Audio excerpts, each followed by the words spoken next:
Então vamos lá. Boa tarde, minhas criaturas lindas e maravilhosas. Eu quero agradecer ao Nicandro por estar aqui mais uma vez. Foi um grande sucesso, primeiro. Nicandro, o primeiro encontro que eu tive com ele, quando eu terminei a conversa, eu falei para ele, cara, você é uma delícia de pessoas. Outras pessoas precisam conhecer você, precisam conhecer o que você faz. Eu quero agradecer também às minhas criaturas lindas, as mulheres de Gaia, as meninas que me acompanham. E falar um pouquinho para vocês. Antes eu queria deixar uma perguntinha.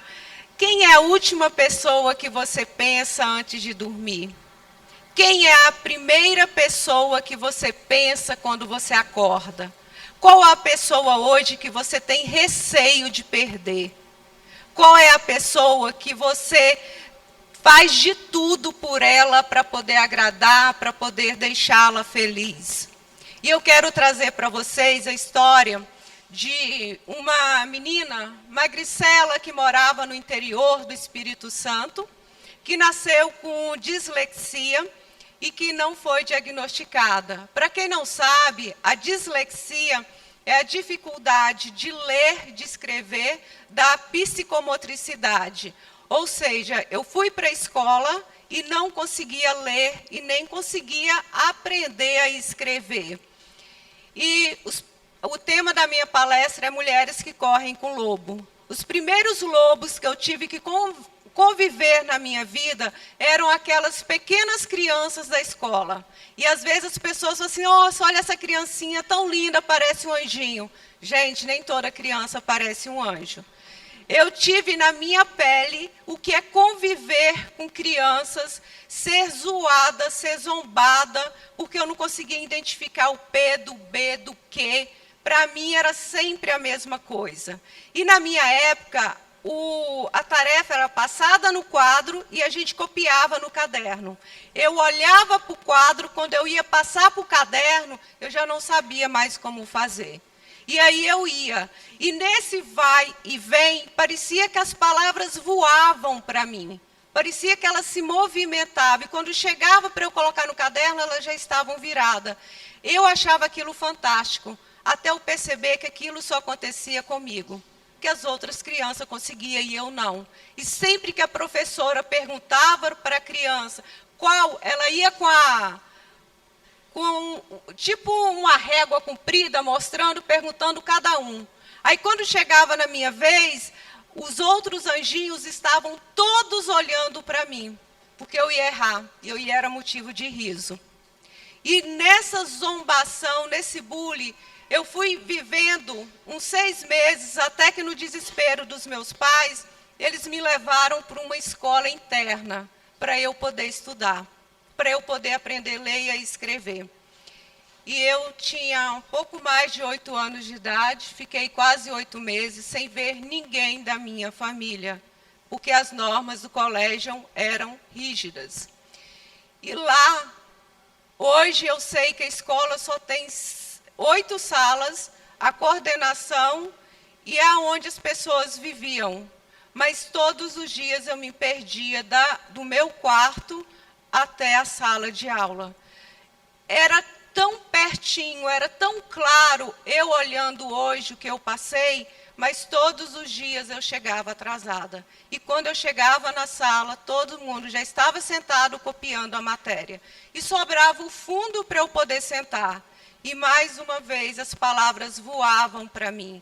Mais uma vez eu era um motivo de riso. E mais uma vez só ia dificultando mais. Até que eu passei a ser a sonsa da sala de aula. Eu era lerda, eu era retardada, eu era estrambelhada, porque a minha falta de coordenação motora, eu batia nas cadeiras, eu me machucava.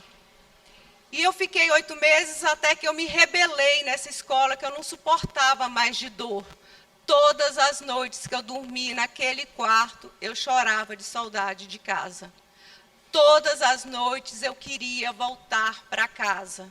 Todas as noites, antes de dormir, eu saía, eu conversava com as estrelas, eu conversava com a lua, eu conversava com tudo que eu via da natureza, pedindo para que acontecesse um milagre, para que eu voltasse para casa. E como eu não voltava, eu me rebelei e voltei. Só que aí eu voltei achando assim, aí eu saí do interior, fui para uma cidade grande, fiquei numa escola, agora todo mundo vai me receber como se eu fosse alguém muito incrível. Porque eu já dei uma passeada por aí e mudou alguma coisa. Só que foi ainda pior, pelo fato de eu ter ido, não ter aprendido nada de nada, eu fui ainda um motivo de chacota maior. E conviver numa sala de aula, sendo o riso das pessoas, sendo o motivo da graça, eu convivi com isso até quase a adolescência. E era muito desafiante. E eu sabia que eu precisava me dedicar muito mais do que os outros. Eu sabia que eu precisava fazer muito mais para conseguir o que cada um conseguia com muita facilidade. E eu comecei a escrever muita caligrafia, eu fui para as artes, eu tenho depressão, eu tenho TAG, eu tenho, além da dislexia, TDAH, fobia social.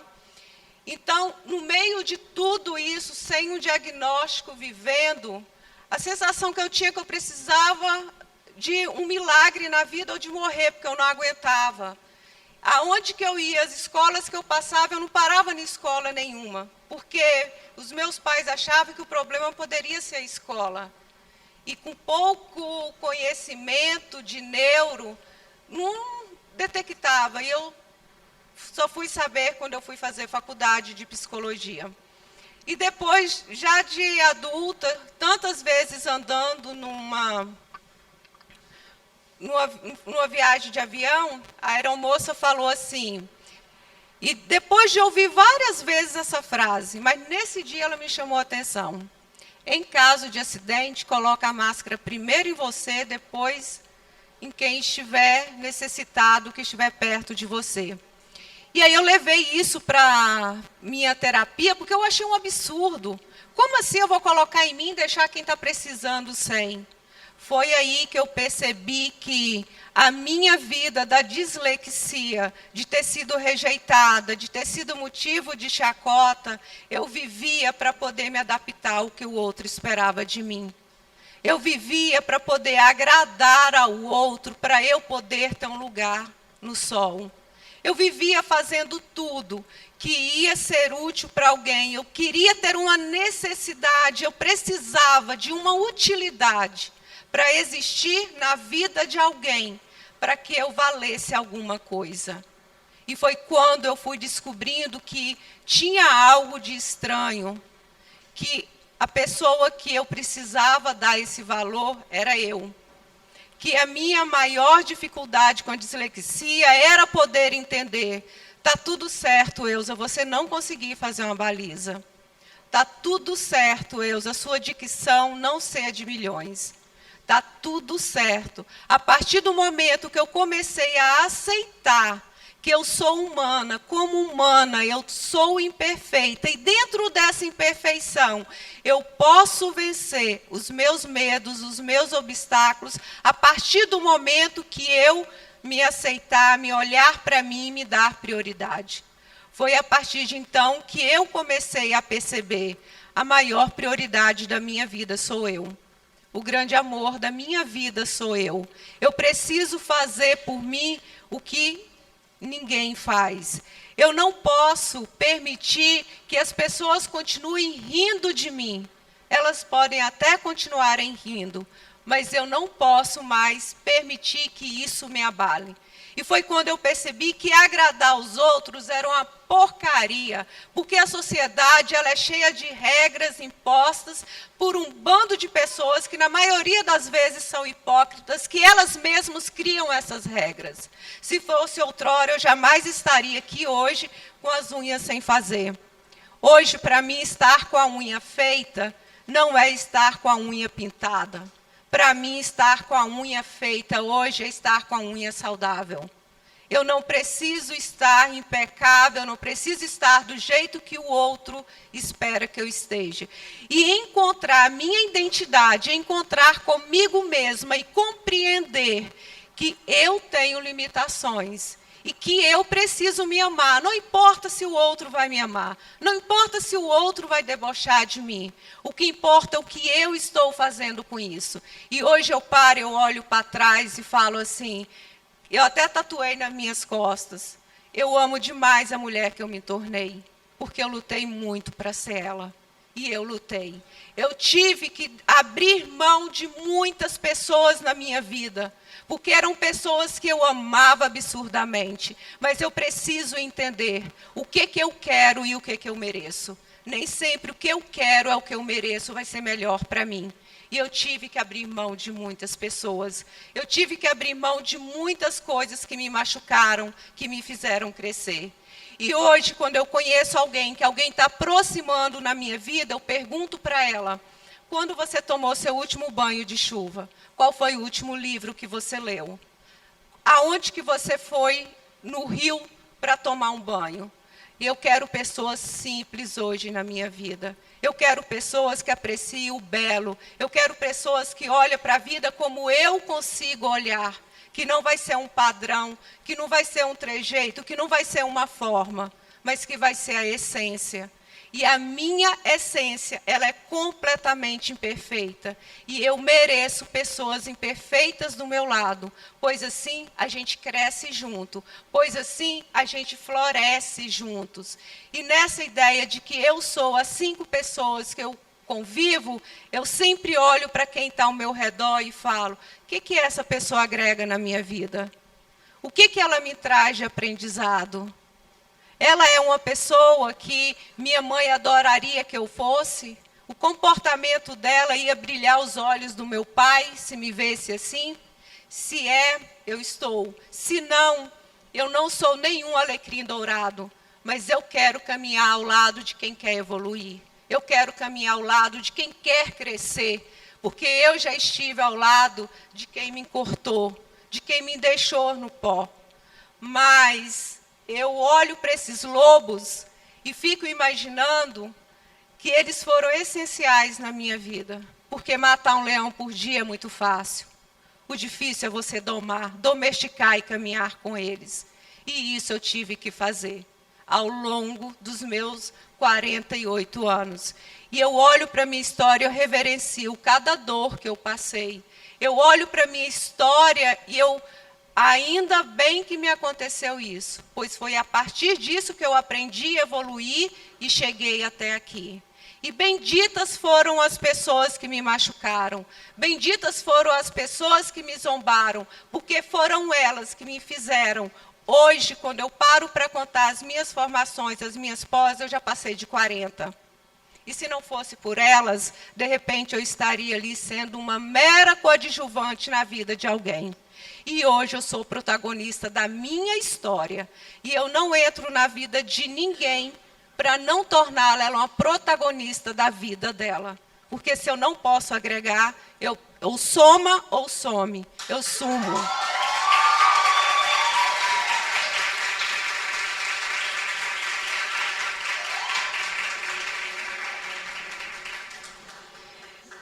Já acabou o tempo? Oi? Ah.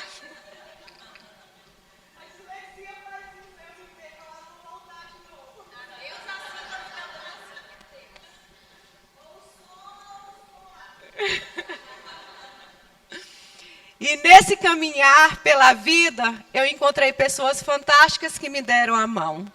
Nesse caminhar pela minha vida, eu encontrei pessoas que sempre me fizeram sorrir. E é com muita alegria no meu coração que eu digo, escrevi aqui no meu braço, abençoada, que um dia um amigo mais conservador falou, você está se tornando um gibi. Eu falei, estou, mas não é qualquer um que sabe ler.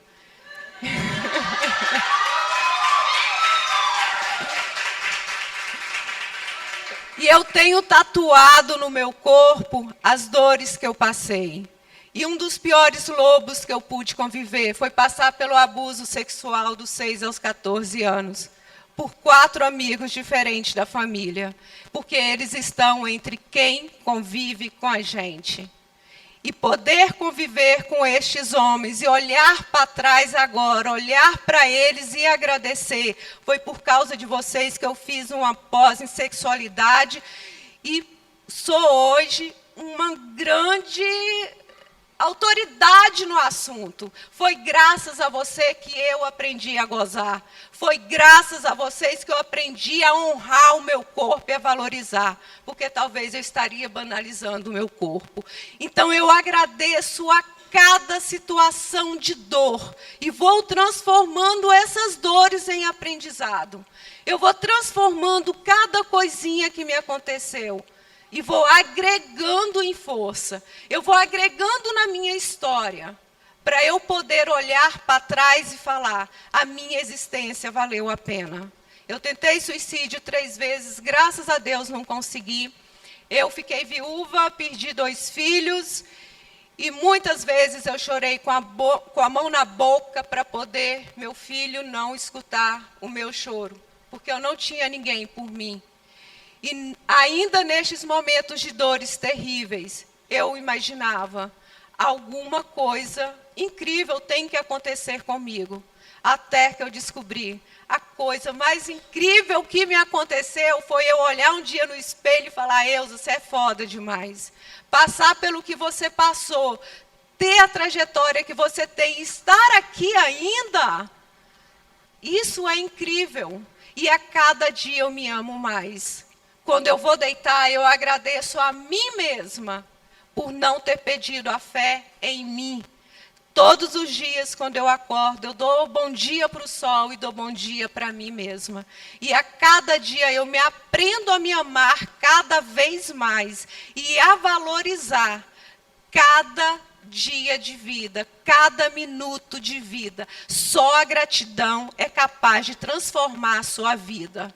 Só você honrar a história que você passou, o que você viveu, respeitando a sua dor, não se tornando uma vítima, para você não ir para um lugar de coitado, mas se torna uma guerreira que merece descanso, uma guerreira que pode pedir um colo, uma guerreira que vai descansar quando precisar.